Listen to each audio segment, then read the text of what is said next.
तो बच्चों आज के लेक्चर में हम लोग स्टार्ट करने वाले 12th फिजिक्स का पहला चैप्टर इलेक्ट्रोस्टैटिक्स। पूरा चैप्टर ढंग से रिवाइज करना है। थोड़ी सी बेसिक बात पहले समझ लेते हैं ताकि चैप्टर में दिक्कत ना आए, शुरुआत बेहतर हो। तो बेसिक बात क्या है, थोड़ा सा आप एटम के बारे में जान लीजिए। एटम में क्या होता है, सेल्स में इलेक्ट्रॉन बैठे होते हैं और न्यूक्लियस में प्रोटॉन और न्यूट्रॉन बैठे होते हैं। ओके सर, ये क्या अपना इलेक्ट्रॉन है। तो इलेक्ट्रॉन का मैटर ये है कि इस पर चार्ज होता है -e या फिर e के ऊपर माइनस लगा दीजिए, अपना इलेक्ट्रॉन हो गया। न्यूक्लियस में क्या होता है, प्रोटॉन। ठीक है सर, प्रोटॉन का सिंबल क्या होता है, p या फिर प्लस लिख देंगे तो भी चलेगा। और ये क्या अपना न्यूट्रॉन है सर। ओके, न्यूट्रॉन का सिंबल n होता है। अगर बात कर ले चार्ज की, इलेक्ट्रॉन पे चार्ज कितना लिखते हैं भाई, इलेक्ट्रॉन पे चार्ज जो होता है -1.6 × 10⁻⁹ कूलम। यस सर, और वो क्या होना चाहिए, इलेक्ट्रॉन होना चाहिए। और बात कर ले वही प्रोटॉन पे चार्ज, तो प्रोटॉन पे चार्ज कितना होता है, +1.6 × 10⁻⁹ कूलम। ठीक है, तो इलेक्ट्रॉन प्रोटॉन में ये डिफरेंस है कि वो नेगेटिव चार्ज रखेगा या पॉजिटिव चार्ज रखेगा, ये सब आप जानते हैं, बट एक बार थोड़ा सा बात करना मेरी तरफ से फर्ज था, तो निपटा दिया। बाकी मास वगैरह की कहीं जरूरत पड़ेगी तो हमको क्वेश्चन में गिवन रहेगा और रट्टा मारने की जरूरत नहीं है। जो मेन बात है उस पर हम आते हैं, टाइप ऑफ चार्ज। तो टाइप ऑफ चार्ज की अगर हमें बात करनी है तो यही दिख तो गया, इलेक्ट्रॉन्स और माइनस में दिख रहा है, प्रोटॉन प्लस में दिख रहा है। तो इस प्रकार से जो चार्ज होता है वो दो वैरायटी का होता है। पहला क्या हमारा पॉजिटिव चार्ज, पहला है सर पॉजिटिव चार्ज। और जो पॉजिटिव चार्ज होता है उसका सिंबल लिखते हैं हम +Q। आप कैपिटल क्यू स्मॉल क्यू लिखे, उसके लिए फ्री है, कोई दिक्कत नहीं है। हाँ, लेकिन अगर बात करें इसका फंडामेंटल क्या है, तो +Q चार्ज का जो फंडामेंटल है वो है प्रोटॉन, है ना। ओके सर, वहीं पे बात कर ले दूसरी नेगेटिव चार्ज। तो जो नेगेटिव चार्ज है उसका सिंबल होता है -Q और उसका फंडामेंटल पूछे कौन है, इलेक्ट्रॉन। यस सर, तो इस तरह के चार्ज दो वैरायटी का होता है, पॉजिटिव नेगेटिव। अगली बात जो हमें जाननी है वो होता है नेचर। तो मतलब आपस में क्या करने वाले हैं, जैसे मैग्नेट में क्या होता है, मैग्नेट चिपक गया हो, छुटाओ, पलट के लगाओ तो रिपल्सन करता है। कारण क्योंकि उसमें नॉर्थ पोल और साउथ पोल है, तो नॉर्थ पास लेके आएंगे रिपल्सन होगा, साउथ पास लेके आएंगे रिपल्सन होगा, नॉर्थ साउथ पास लेके आएंगे तो अट्रैक्शन होगा। वही फंडा यहाँ पे भी होता है। अगर सेम नेचर का चार्ज लेके आएंगे तो क्या करेगा, रिपल्सन। अपोजिट नेचर का लेके आएंगे तो क्या करेगा, अट्रैक्शन। वो बात यहाँ पे हमें समझनी है। ठीक है, तो जैसे मान लीजिए हम पहला पढ़ते हैं कि दोनों हमारा दे रखा है पॉजिटिव चार्ज, ये दे रखा है +Q1 चार्ज और एक और दे रखा है Q2 चार्ज। अब Q1 Q2 ना बोले तो भी चलेगा, ठीक है। और इनके बीच में हमें बता रखा है डिस्टेंस कुछ दे रखा है, मान लीजिए जो भी दिया होगा, डिस्टेंस में कोई खास भी लेना देना नहीं है, वो अभी हम देखेंगे थोड़ी देर बाद में काम आएगा। तो ये प्लस को क्या करेगा, रिपल करेगा। यस सर, ये दोनों क्या करेंगे, दूसरे को रिपल्सन करेंगे। अगर हम क्या कर लें, इन +Q के जहाँ पे दोनों -Q चार्ज ले लें तो भी वही सेम फंडा होने वाला, दोनों -Q के चार्ज आ जाएंगे तो भी क्या होगा भाई, तो भी रिपल्सन ही होगा, क्योंकि same nature charge repel to each other. Okay sir, धक्का मार रहे हैं, रिपल्सन कर रहे हैं। लेकिन अगर एक प्लस का चार्ज ले लें और एक माइनस का चार्ज ले लें तो क्या होने वाला है, तो इन दोनों में हो जाएगा अट्रैक्शन। यस सर, तो ये अट्रैक्ट करेंगे एक दूसरे को, ये पास आएगा इसके, ये पास आएगा इसके, ठीक है ना। तो यही नेचर है, जैसे मैग्नेट में होता है सेम। आप याद रखने का तरीका उसी तरीके से रख सकते हैं दिमाग में कि जिस तरीके मैग्नेट वर्क कर रहा होता है, same nature charge, same nature pole, repel to each other, वैसे यहाँ पे same nature charge, repel to each other. ये क्या हो रहा है, रिपल्सन बोले तो दुश्मनी। और यहाँ क्या हो रहा है, दोस्ती। चमका।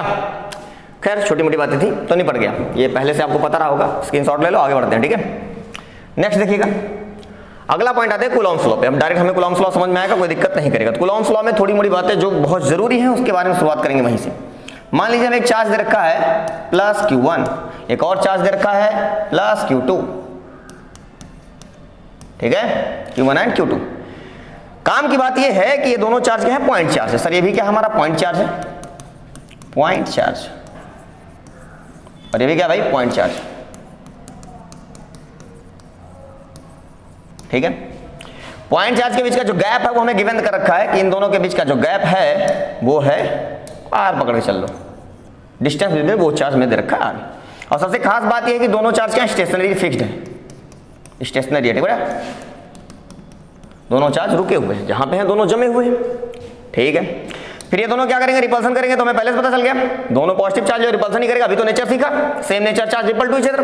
तो इसको धक्का मारेगा, इसको धक्का मारेगा, मतलब ओवरऑल भागने वाला है। तो इसको धक्का मार के इधर भगाएगा, इसको धक्का मार के इधर भगाएगा। एक्शन रिएक्शन हो रहा है, इसलिए दोनों अमाउंट बराबर रहेगा, जितना ये धक्का मारेगा उतना वो धक्का मारेगा, अमाउंट ओवरऑल बराबर रहेगा।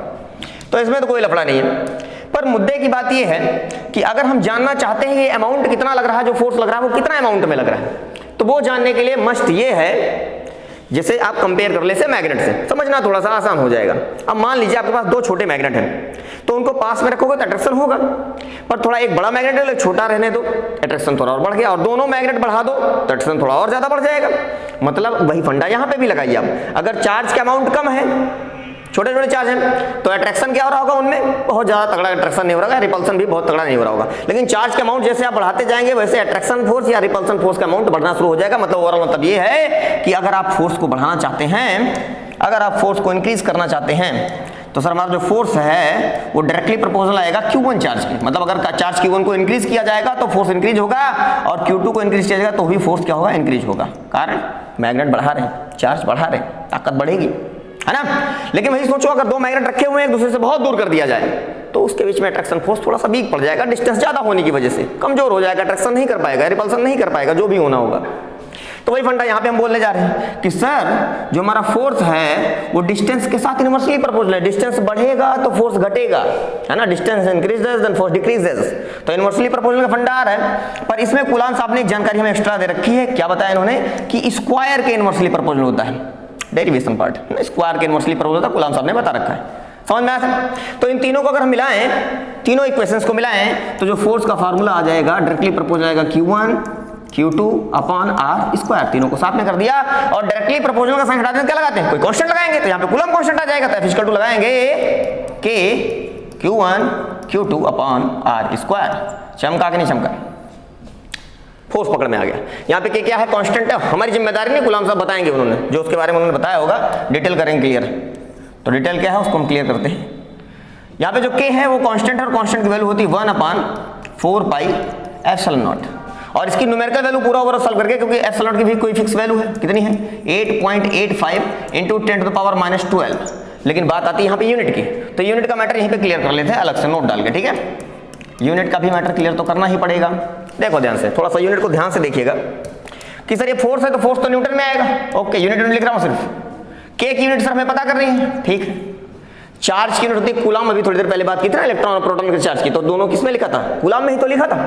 इसलिए चार्ज की यूनिट कूलम्ब आएगी, तो ये भी कूलम्ब, ये भी coulomb, coulomb into coulomb, coulomb square हो जाएगा। ओके, दोनों चार्ज थे, कूलम्ब स्क्वायर। अगर नीचे डिस्टेंस है, डिस्टेंस मीटर का स्क्वायर, डिस्टेंस मीटर होगा और उस पर स्क्वायर लगा तो नीचे यूनिट आ जाएगी मीटर का स्क्वायर। डिवाइड से मल्टीप्लाई, मल्टीप्लाई से डिवाइड में हो जाएगा newton meter square upon coulomb square. ये किसकी यूनिट आ गई, K की यूनिट आ गई, मामला निपट गया, K की यूनिट निकल आई। तो अगर K की यूनिट आ गई सर, कितनी आ गई, मतलब आप ध्यान सुनिएगा, अगर मैं क्या करूं 8.85 × 10⁻² लाके यहाँ सब्स्टिट्यूट करूं और पूरा सॉल्व करूं, क्योंकि पाई की वैल्यू 3.14 हो जाएगा, 4 हमें पहले से पता है, स्लॉट की वैल्यू ये नीचे रखी, यहाँ लाके सब्स्टिट्यूट करेंगे, पूरा सॉल्व करेंगे, तो ओवरऑल सॉल्व करने के बाद 9 × 10⁻9 आता है। और अगर K की यूनिट की बात करें, हम पहले निकाल चुके हैं, यहाँ क्या आ जाएगा पीछे, newton meter square upon coulomb square. चमका नहीं चमका, बट क्लियर। और ऐसे इसकी बात कर ले, इसकी एप्सिलॉन की यूनिट की, तो अगर इसकी यूनिट जानना है हमें तो क्या करना है जानते हैं भाई, इसकी यूनिट पता है, यहाँ पे एप्सिलॉन की यूनिट हमें पता करना है। अगर इसे पलट के ऊपर ले आए तो इसकी यूनिट भी यहाँ पलट जाएगी, बिल्कुल सिंपल हो गया। मतलब कूलम्ब ऊपर ले भाई, coulomb square upon newton meter square, ये इसकी यूनिट होती है। हालांकि ज्यादा इसमें ध्यान ना ही लगाएं तो अच्छा है, जनरली इसकी वैल्यू आपको दी रहेगी क्वेश्चन सॉल्व करते समय, आप तो याद रखें ये फार्मूला, काम का तो हमारे सिर्फ यही है, न्यूमेरिकल वगैरह इसी पे पूछा जाता है, ठीक है। खैर अभी डेरिवेशन वाला पार्ट हम लेके चल रहे हैं इस लेक्चर में, तो डेरिवेशन ढंग से निपटा लेते हैं, उस पर काम करते हैं। यही है, इसमें दो बातें बहुत जरूरी है, जब आप इसकी डिफिनीशन लिखे तो मस्ट ये बताना है कि दोनों पॉइंट चार्ज हैं और दोनों स्टेशनरी रुके हुए फिक्स्ड है। इलेक्ट्रोस्टैटिक्स, इलेक्ट्रोस्टैटिक्स, इलेक्ट्रो बोल से इलेक्ट्रॉन हो गया, इलेक्ट्रॉन मतलब चार्ज है, स्टैटिक्स मींस रुका हुआ, रुके हुए चार्ज के बारे में पढ़ रहे हैं, तो जो कूलम्ब लॉ है रुके हुए चार्ज के बारे में है। एक्स्ट्रा पॉइंट ये है कि जो ये फार्मूला बना है K Q1 Q2 upon square, ये केवल किसके लिए, पॉइंट चार्ज के लिए। बाकी रुका होना तो चैप्टर का ही नाम है भाई, रुका रहना चाहिए, चार्ज चलना नहीं चाहिए। यहाँ हो गया मैटर कंप्लीट, क्या चीज, चार्ज रुका हुआ होना चाहिए और दोनों पॉइंट चार्ज होना चाहिए, तब ये फार्मूला अप्लाई करेंगे। अगर कोई बड़ा चार्ज आ गया तो वहां पे कुछ पैटर्न और लगेगा, वो भी चीजें हम आगे देखेंगे, ठीक है। चलिए इसको कॉपी करिए, आगे बढ़ते हैं, नेक्स्ट देखते हैं। अब आते हैं Coulomb's law in vector form. तो वेक्टर के बारे में थोड़ा बहुत आपको जानकारी होनी चाहिए, तभी तो काम बन पाएगा। तो देखो क्या वेक्टर के बारे में जानकारी आपको होनी चाहिए, थोड़ा सा मैं बता दे रहा हूं। वेक्टर बराबर क्या होता है, मैग्नीट्यूड एंड डायरेक्शन। अगर मान लीजिए कोई वेक्टर लिखा मैंने फोर्स जैसे वेक्टर क्वांटिटी आप जानते हैं, तो फोर्स को लिखेंगे एफ, उस पे ऊपर एरो लगाएंगे, एफ वेक्टर हो गया। मैग्नीट्यूड कैसे लिखेंगे, उसके ऊपर मॉड लगा देते हैं, मैग्नीट्यूड का सिंबल ये होता है, और डायरेक्शन का सिंबल क्या होता है, कैप लगा दो, डायरेक्शन का सिंबल ये होता है। ये मैं पहले से पता है, ये मैग्नीट्यूड हो गया, ये डायरेक्शन हो गया। मैग्नीट्यूड का एक और मतलब क्या कह सकते हैं, लेंथ है, डिस्टेंस या लेंथ, डिस्टेंस या फिर आप कह लीजिए लेंथ। ठीक है, ठीक है। थोड़ा वेक्टर के बारे में जानकारी होगी ना यार, इतने दिन पढ़ रहे हो, 12th के चैप्टर रिवाइज करो, तो वेक्टर तो 11th में पढ़ाइए ना, उसका थोड़ा सा यूज पड़ेगा यहाँ पे, जितना पड़ेगा मैं पूरा बोल के बता रहा हूँ, परेशान ना हो। तो ये बेसिक बात है जो हमको पता होनी चाहिए। तो मैं मान रहा हूँ आपको ये पता था, अगर नहीं पता तो लिख लीजिए, लिखा है ये, मैं हटाऊंगा तब ये कंप्लीट करूंगा। ठीक है, आइए देखते हैं, ध्यान दीजिएगा। तो हम बात कर लेते हैं, मान लीजिए हमें रखा है Y axis, X axis and Z axis. Yes sir. और अगर यहाँ पे जेड एक्सिस दिया हुआ है तो एक्स एक्सिस का डायरेक्शन याद होगा आपको, कैसे लिखते हो, आई कैप से। वाई एक्सिस डायरेक्शन से लिखते हो जे कैप से, वाई एक्सिस हो जाएगा जे कैप, और जेड एक्सिस क्या हो जाएगा, जेड एक्सिस हो जाएगा के कैप। डायरेक्शन बता दिया सबका, परफेक्ट है। अगर मान लेते हैं कि यहाँ पे एक चार्ज दे रखा है, पॉइंट ए पकड़ के चलते इसे, अगर ये पॉइंट ए हो बेटा और यहाँ पे एक पॉइंट बी दे रखा हो, तो दोनों जगहों पे हमें चार्ज दे रखा है। यहाँ पे चार्ज मान के चल लेते हैं, मान लो Q1 है सर, यहाँ पे चार्ज मान के चल लेते हैं Q2 है, दोनों फिक्स चार्ज हैं, दोनों पॉइंट चार्ज हैं, ये बता रखा है हमें। तो हमें जान लीजिए, अगर ये पॉइंट ए दिया तो पॉइंट ए अपने को ऐसे दिया रहेगा बेटा, ये गिवन रहेगा, टेंशन मत लेना। पॉइंट ए आपको दिया रहेगा A1, B1, C1, ठीक है, इस तरीके आपको ए दिया रहेगा। तो अगर ये पॉइंट दिया रहेगा ना, जैसे वेक्टर लिखने का तरीका ये होता है कि अगर आपको ए वेक्टर मान लीजिए निकालना, तो हो जाएगा A1 आई कैप, A1 में लगा दीजिए आई कैप, B1 में लगा दीजिए जे कैप, और C1 में लगा दीजिए के कैप। इस तरीके से डायरेक्शन लिखा जाता है। अगर कोई पॉइंट दिया हो तो वेक्टर लिखने का तरीका ये होता है। अगर उसका मैग्नीट्यूड लिखना हो तो मैग्नीट्यूड लिखना हो तो मॉड लगा देंगे, और ज्यादा दिमाग मत लगाइए, क्या करना है आपको, इसमें जो आई के साथ है, जो जे के साथ है, जो के साथ है, स्क्वायर करके जोड़ते चले जाइए। A1 का स्क्वायर प्लस B1 का स्क्वायर प्लस C1 का स्क्वायर। ये सब मैं जानता हूँ, आप पहले से पता होगा, एक बार फर्ज बन रहा है, बता दे रहा हूँ उतना ही। अगर मान लीजिए ए का डायरेक्शन लिखना हो तो डायरेक्शन लिखने का तरीका क्या है, डायरेक्शन बराबर, अभी थोड़ी देर पहले बात क्या किया था हमने, इस तरह अगर मान लीजिए फोर्स वेक्टर दिया है तो फोर्स में क्या आता है, मैग्नीट्यूड आता है और डायरेक्शन आता है। तो अगर मान लीजिए डायरेक्शन निकालना है तो क्या करना है आपको, फोर्स में ये जो इधर मैग्नीट्यूड मल्टीप्लाई नीचे डिवाइड में ले आ जाओ, बराबर डायरेक्शन का मैटर क्लियर हो गया। मतलब डायरेक्शन बराबर वेक्टर अपॉन मैग्नीट्यूड, तो यहाँ से डायरेक्शन बराबर आ जाएगा वेक्टर अपॉन मैग्नीट्यूड, इससे मामला अपना बन जाएगा। क्लियर है, तो चलो ठीक है, मामला ये तो हमें समझ में आ गया। आगे सुनो, अब अगर हम बात कर ले तो मैम ये हमें दिया रहेगा, ए पॉइंट दिया रहेगा, पॉइंट बी भी आपको दिया रहेगा, मान लीजिए बी पॉइंट आपको दे रखा है, पॉइंट बी, क्या चीज, पॉइंट बी। तो पॉइंट बी मान लीजिए A2, B2, C2, ऐसे पॉइंट दे रखा है। तो इस पॉइंट से वेक्टर लिखना आपको आता है, बिल्कुल आता है सर। यह आ जाएगा A2 आई कैप प्लस B2 जे कैप प्लस C2 के कैप। मैग्नीट्यूड लिखना इसका आ जाए, बिल्कुल आता है सर, अभी तो ऊपर सीखा। तो A2 का स्क्वायर, B2 का स्क्वायर, C2 का स्क्वायर, A2 का स्क्वायर प्लस B2 का स्क्वायर प्लस C2 का स्क्वायर। और डायरेक्शन लिखना आ जाए तो डायरेक्शन लिखना हो तो क्या करना है सर, वेक्टर में मैग्नीट्यूड से डिवाइड कर देना। देखो रिपीट बता रहा हूँ, अभी दिमाग में सेट हो जाना चाहिए। वेक्टर ऊपर रहा, यहाँ रख दो, मैग्नीट्यूड नीचे रहा, यहाँ रख दो, मामला सेट हो गया। खैर ये ए और अभी वेक्टर हमने अलग अलग जान लिया।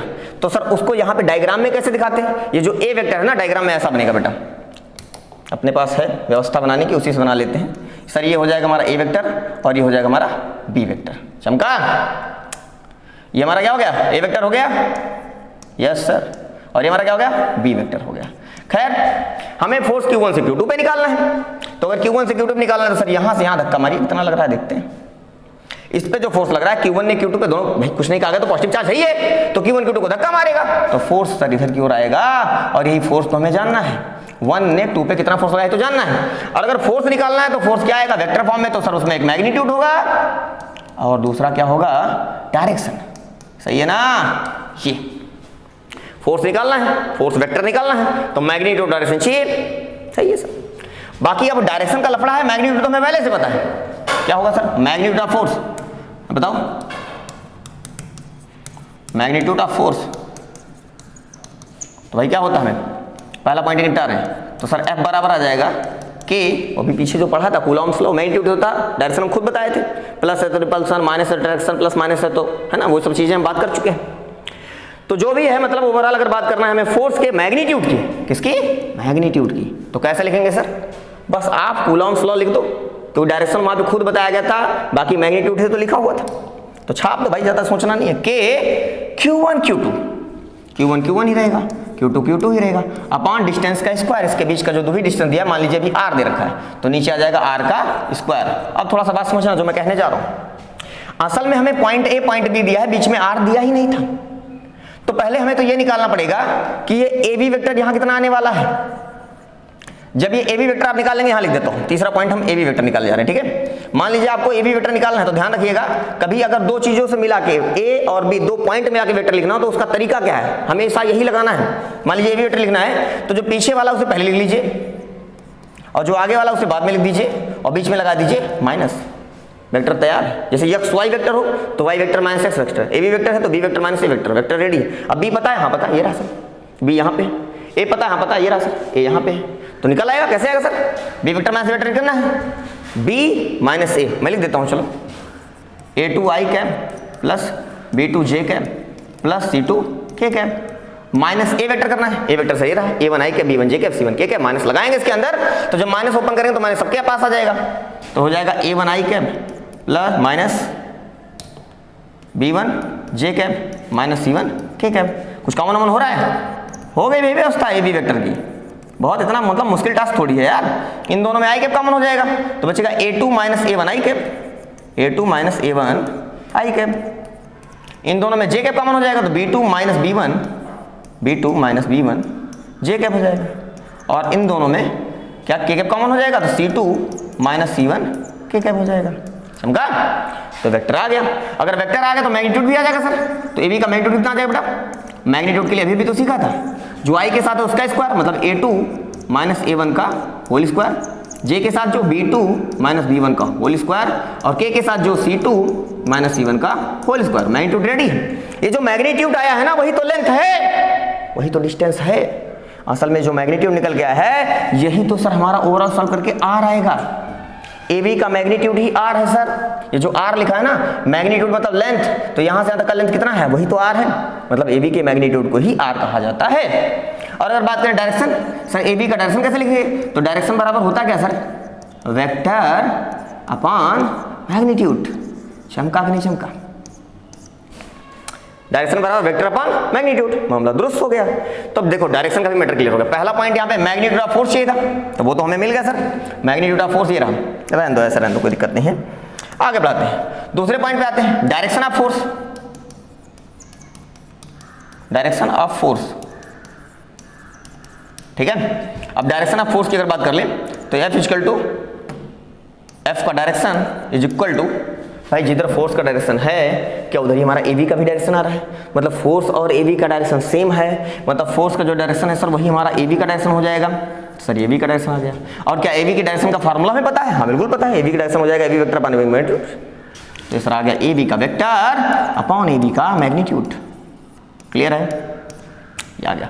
और मैग्नीट्यूड को आप चाहो तो R भी लिख दो, कोई दिक्कत वाली बात नहीं है। तो ये हो जाएगा सर AB का वेक्टर अपॉन R, क्योंकि मैग्नीट्यूड ही तो R है, मैग्नीट्यूड ही तो R है। अब आपको फोर्स का मैग्नीट्यूड ये पता रहा और फोर्स का डायरेक्शन ये पता रहा। अगर आपको फोर्स निकालना है तो कितना आसान हो गया आपके लिए। तीसरा पॉइंट, फोर्स वेक्टर निकालना है, फोर्स वेक्टर, ठीक है ना। तो फोर्स वेक्टर लिखेंगे सर F12 फोर्स बराबर सर उसका मैग्नीट्यूड, ओके, उसका डायरेक्शन। तो मैग्नीट्यूड ये रहा और डायरेक्शन ये रहा, दोनों साथ में पकड़ लेते हैं, पकड़ते हैं, सारा एक ही क्लास हो जा रहा है, थोड़ा बदल देते हैं, रंग बिरंगा हो जाए। तो मैग्नीट्यूड ये रहा K Q1 Q2 अपॉन बीच का गैप सर R स्क्वायर आ जाएगा। और डायरेक्शन सर यहाँ से कॉपी कर दीजिए बगल में, मैग्नीट्यूड यहाँ से उठा ले, डायरेक्शन यहाँ से उठा लेते हैं, रखो यहाँ पे सर, यहाँ आ जाएगा AB का वेक्टर अपॉन R आ जाएगा। सब ठीक है, ओके, सब ठीक है। तो इस हिसाब से अगर ध्यान से देखें तो F12 वेक्टर इक्वल टू आ जाएगा K Q1 Q2 upon R into R square बन जाएगा R क्यूब, और यहाँ पड़ोस में क्या आ जाएगा AB वेक्टर। क्या वो AB वेक्टर आपको पता है, नहीं पता है? बिल्कुल पता है, A वेक्टर तो पहले निकाल चुके हैं।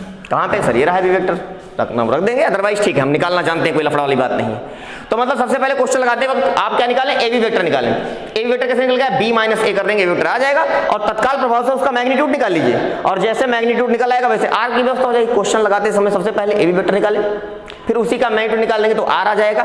बाकी Q1 Q2 तो आपको क्वेश्चन में दिया ही रहेगा, सीधे रखो, सॉल्व कर दो, K की वैल्यू 9 रखना है, खत्म, 4 सीधे निकल आएगा। ठीक है, मतलब ओवरऑल फार्मूला याद रहे तो न्यूमेरिकल इस पे लग जाएगा, लफड़ा नहीं करेगा। ठीक है, तो तैयार कर लो भाई, से वेक्टर फॉर्मेट है, कॉपी करिए। निपट गया भाई, ज़्यादा टाइम बर्बाद नहीं करते, बिल्कुल एकदम मिनिमम टाइम में कवर करना है। बाकी तो इस पर भी सवाल लगाए, 20 सवाल लगाते हैं क्लासरूम में जब करते हैं तो, ठीक है। अभी तो आप डेरिवेशन पकड़ो, क्योंकि सबसे पहले बोर्ड अच्छा कर लो। चलो आगे देखो, इलेक्ट्रिक फील्ड, चलो बढ़िया है, अभी सिंपल टॉपिक, आसान है। मान लीजिए कि क्या है, एक प्लस क्यू का चार्ज दे रखा है और इससे आप चले जाते हैं पर्टिकुलर डिस्टेंस पे, समथिंग r डिस्टेंस चले जाते हैं, ओके सर। और इस r डिस्टेंस पे जाके यहाँ पे एक और एक्सपेरिमेंटल चार्ज रख देते हैं Q0, तो सर ये भी प्लस चार्ज है, एक्सपेरिमेंटल चार्ज ऑलवेज पॉजिटिव रहता है, तो वो हमेशा प्लस में पकड़ के अब चलेंगे, ठीक है। एक्सपेरिमेंटल चार्ज कहीं भी लिया जाएगा हमेशा पॉजिटिव ही लिया जाएगा, तो ये प्लस चार्ज को क्या करने वाला है, रिपल करने वाला है, रिपल करेगा। और जो फोर्स लगाएगा कितना लगाएगा sir, F equal to K Q1 Q2 upon R square, सब सही है, ये फोर्स लग गया सर, फोर्स का मैटर क्लियर हो गया। अब आप सोचिए, इस चार्ज ने इस चार्ज पे फोर्स लगाया, ऐसा तो कुछ है नहीं कि यहां से हाथ निकल गया वहां धक्का मार दिया, या यहां से पत्थर फेंक रहा है उस पर धक्का मार दिया। इस चार्ज के आसपास कोई एक ऐसी फील्ड फैली हुई है, ऐसा इफेक्ट फैला हुआ है जिसमें कोई दूसरा चार्ज आने के पे वो क्या करता है, फोर्स एक्सपीरियंस करता है और दूर भागने लगता है, अगर प्लस है तो, और माइनस है तो पास आने लगता है, मतलब एक फोर्स एक्सपीरियंस करता है। तो जो फील्ड इसके आसपास फैली है जिसकी वजह से दूसरे को फोर्स एक्सपीरियंस कराता है, जो हमें दिखाई नहीं दे रहा फील्ड, उसी फील्ड को ही हम इलेक्ट्रिक फील्ड कहते हैं। कैसे पता चलेगा सर, सिंपल है यार, यहाँ पे वो फील्ड फैली है, चार्ज रख रहे हो, धक्का लग रहा है, चार्ज हटा दो, चार्ज हटाने के बाद वो धक्का तो दिखाई नहीं देगा, लेकिन वो फील्ड अभी भी वहां फैली है, रखने पे वही धक्का मार के भगाता है। इसका मतलब सर चार्ज हटाने के बाद जो कुछ इस चार्ज की वजह से जो इफेक्ट वहां बचेगा, बस वही इफेक्ट हमारा इलेक्ट्रिक फील्ड है। कहानी कितनी आसान है सर, प्लस चार्ज को ऐसे रहने दीजिए, कुछ मत छिड़िए, बाकी यहां से डिस्टेंस बोल दीजिए R है अभी दोबारा से, और अब यहां से चार्ज गायब कर दीजिए, तो जो बचा कुचा हिस्सा होगा उसे कहा जाएगा इलेक्ट्रिक फील्ड, इधर की ओर इलेक्ट्रिक फील्ड कहा जाएगा। अगर प्लस चार्ज है तो जिधर फोर्स उधर ही फील्ड, समझ में आ रहा है ना। तो इलेक्ट्रिक फील्ड का फार्मूला क्या हो जाएगा सर, फोर्स में से चार्ज गायब कर देना है, चार्ज हटाओ, जो बचा वही तो फील्ड है, तो चार्ज हटा दो, और हटाने का मतलब क्या करना है, फोर्स में चार्ज से डिवाइड कर दो, अपने आप हट जाएगा। कैसे, K Q0 upon R square force था, उसी में आप नीचे चार्ज से डिवाइड कर दी, भाई यहाँ चार्ज से डिवाइड करते हैं, यहाँ भी करो, तो Q0 से Q0 कैंसिल आउट हो जाएगा, तो काट दो भाई, Q0 से Q0 मर गया, तो इलेक्ट्रिक फील्ड का फार्मूला प्रॉपर कितना आ गया, F upon Q0 equal to K Q upon R square, आ गया भाई साहब कहानी से।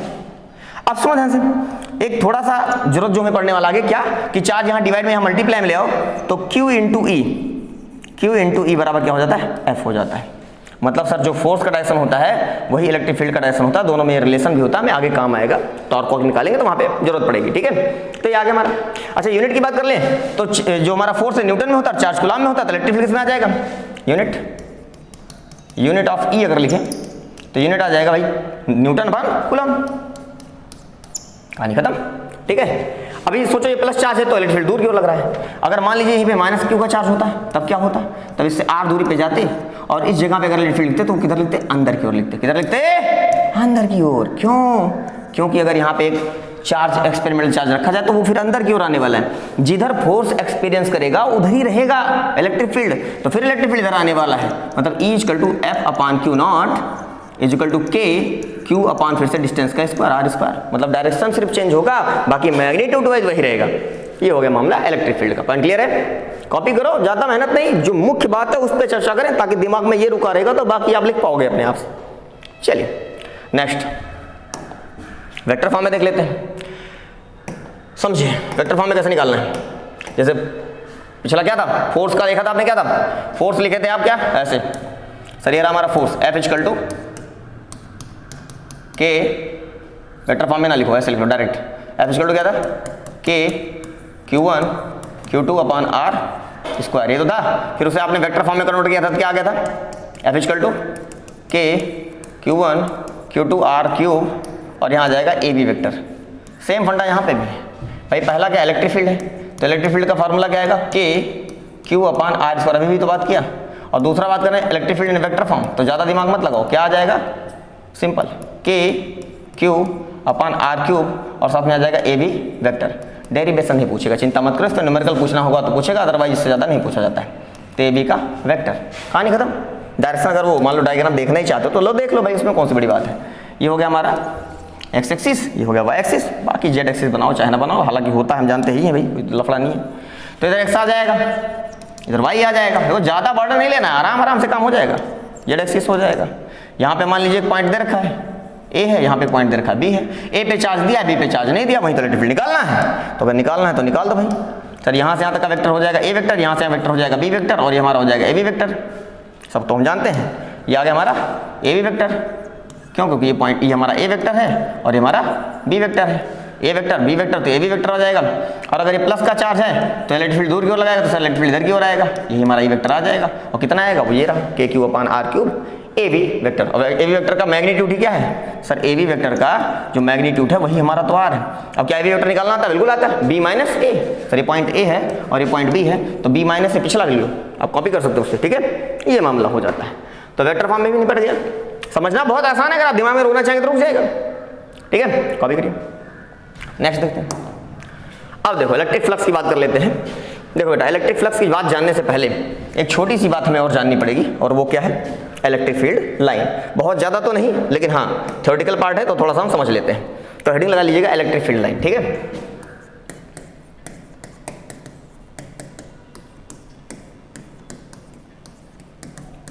ज़्यादा दिमाग नहीं लगाना है, मुख्य बात पे चर्चा करेंगे हम कि मान लीजिए यहाँ पे एक प्लस चार्ज रख दिया गया और एक माइनस चार्ज, दो एक्सपेरिमेंट एक साथ समझने का प्रयास करते हैं, ठीक है। अब क्या करना है? ये फिक्स्ड है, बोल रखा है, ये भी फिक्स्ड है, ठीक है सर। अगर दोनों फिक्स्ड हैं, चल नहीं सकते, रुके हुए स्टेशनरी है, तो इनके आजू बाजू क्या कर दो?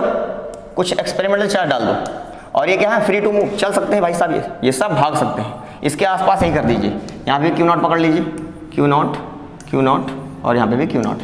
इस तरीके हमने कुछ चार्ज डाल दिए, ठीक है। तो क्या होगा भाई? ये प्लस चार्ज को रिपल्सन करेगा, धक्का मारेगा, जानते हैं। और अगर बोल दिया जाए कि ये चलने के लिए फ्री है ना,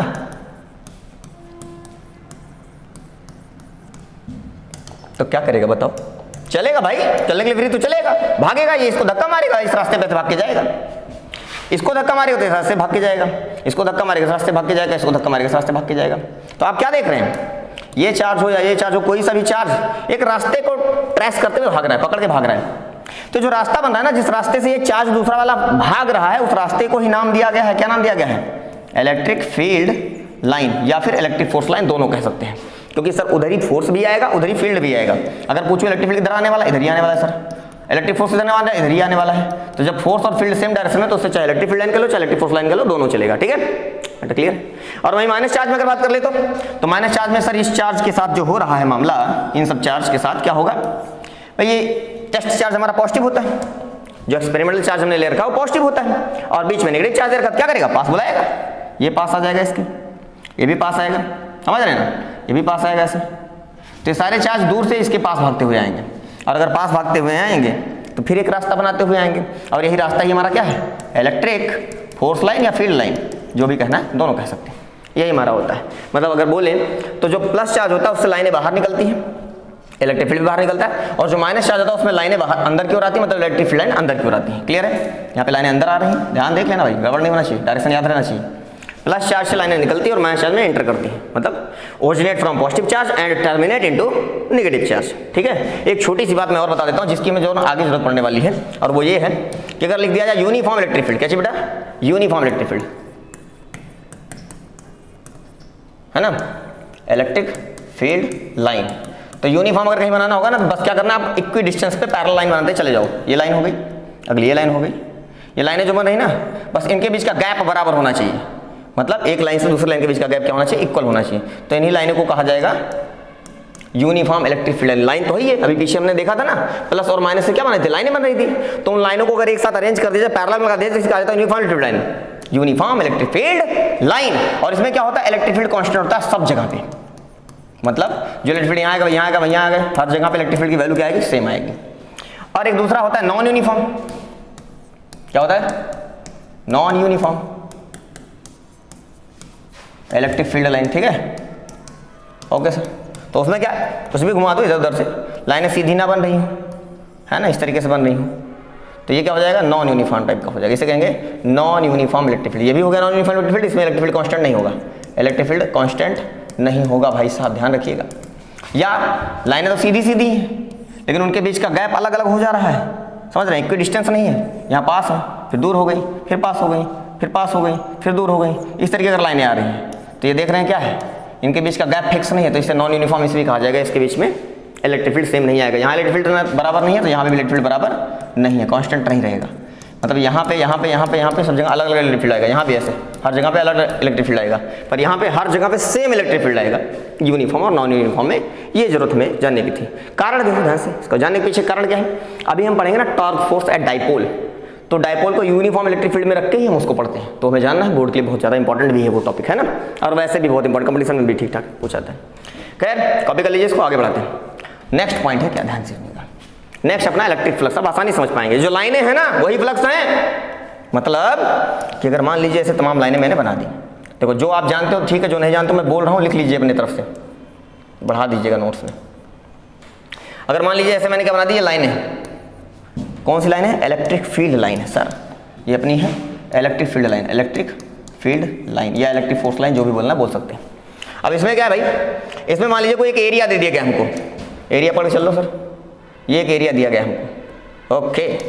अगर ये एरिया दे रखा है हमें, तो यहाँ पे कुछ लाइनें ऐसे निकल के इसमें जा रही हैं, मतलब सामने ऐसे एरिया दे रखा है, इसमें से लाइनें इस तरीके क्रॉस होके जा रही हैं। तो अगर लाइनें क्रॉस होके जा रही हैं तो इस एरिया को थोड़ा सा हम शेडेड फॉर्म में बना देते हैं। ये रहा सर एरिया, आराम से ये रहा एरिया, ठीक है, ओके। ये एरिया जो भी होगा, मतलब हमको गिवन रहेगा, उसके लिए टेंशन नहीं, रेडियस दिया रहेगा तो सर्कल है तो एरिया निकाल लेंगे पाई r स्क्वायर करके, उसमें कोई दिक्कत थोड़ी है। खैर अभी हमें ये इलेक्ट्रिक फील्ड दे रखा है, तो इलेक्ट्रिक फील्ड का डायरेक्शन इधर है ना, तो अगर इस जगह पे हम इलेक्ट्रिक फील्ड का डायरेक्शन बनाना चाहे तो किधर आएगा बेटा बताओ, इस एरिया के ऊपर। यहाँ पे देखिए लाइन इधर जा रही है, लाइनों के डायरेक्शन में ही सर इलेक्ट्रिक फील्ड आता है, लाइनों के डायरेक्शन में इलेक्ट्रिक फील्ड आता है। तो सर ये तो हो गया इलेक्ट्रिक फील्ड का डायरेक्शन, जिधर लाइन उधर इलेक्ट्रिक फील्ड, जिधर लाइन उधर इलेक्ट्रिक फील्ड। एक छोटी सी जानकारी और जान लो, अगर कोई एरिया दे रखा है, मान लो सर्कल है तो एरिया दे रखा है, तो एरिया के परपेंडिकुलर जो लाइन होती है वो एरिया का डायरेक्शन बताती है। अब आगे भी बना सकते हो आप, पीछे भी बना सकते हो, दोनों साइड में एरिया के परपेंडिकुलर लाइन एरिया का डायरेक्शन डिसाइड करती है। और उस हिसाब से अगर हम बात करें तो हमारा जो अभी डायरेक्शन आने वाला यहाँ पे, इस एरिया का डायरेक्शन आने वाला वो ऐसे परपेंडिकुलर इधर की ओर बना ले, चाहे इधर पीछे की ओर बना ले। खैर हम आगे बना दे रहे हैं, अपने फायदे के हिसाब से जिधर मर्जी बना लो, क्योंकि जब दोनों तरफ ऑप्शन बनाने का इधर भी बना लो, तो हम ऐसे बाहर की ओर बना दे रहे हैं, ठीक है। तो सर यहाँ आ जाएगा एरिया का डायरेक्शन, एरिया वेक्टर क्वांटिटी है, एरिया का डायरेक्शन बनाने का तरीका क्या है, एरिया के परपेंडिकुलर लाइन ही एरिया का डायरेक्शन बताती है। चमका। तो इलेक्ट्रिक फील्ड भी बाहर है, एरिया भी बाहर है, तो अभी देखा जाए तो इलेक्ट्रिक फील्ड और एरिया दोनों सेम डायरेक्शन में होने की वजह से उनके बीच में एंगल 0 डिग्री है, पर अलग अलग सिचुएशन में अलग अलग हो सकता है। तो जब दिया रहेगा जैसे हम सोच लेंगे, ठीक है ना। अब फ्लक्स निकाला कैसे गया उसके बारे में हम बात करते हैं। डायग्राम थोड़ा ज्यादा बड़ा बन गया मेरे हिसाब से, तो थोड़ा छोटा कर लेते हैं, ठीक है। आओ देखते हैं, ओके।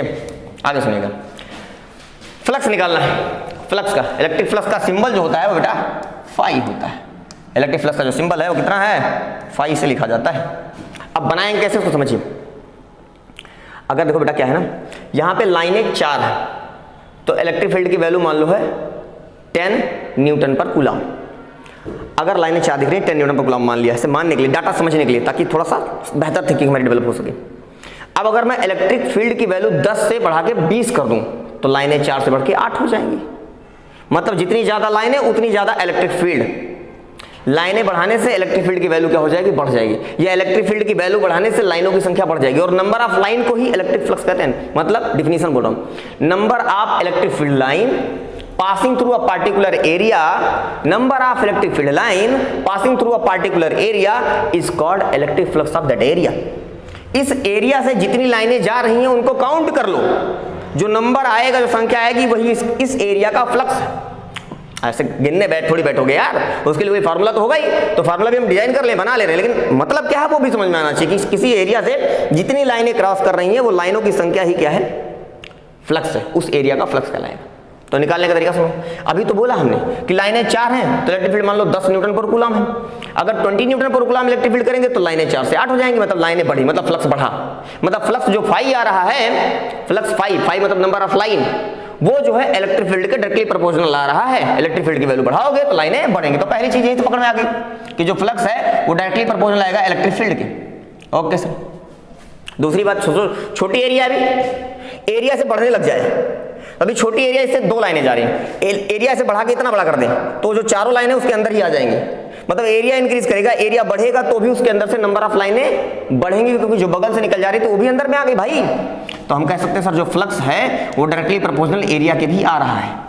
नंबर ऑफ लाइन जो है वो एरिया के डायरेक्टली प्रोपोर्शनल है। भाई एक बात और जाननी बची है हमें, क्या है भाई देखते हैं, ठीक है ना, चल जा भाई, कुछ ज़्यादा ही बड़ा हो गया, बराबर है तो चलेगा। दो बातें भी हमें पता चली, पहले पॉइंट ये पता चला, दूसरा ये पता चला। तीसरी बात क्या है? अब तीसरी बात समझने के लिए हमें थोड़ी सी ज़रूरत पड़ेगी। मोबाइल दीजिए सर, मोबाइल या कोई बुक हो तो यहाँ पे देखिए, है कोई बुक नहीं है, चलिए मोबाइल दे दीजिए, काम चल जाएगा। चलिए देखिए, मान लीजिए है, रहने दीजिए, कोई दिक्कत नहीं, इसी काम चल जाएगा।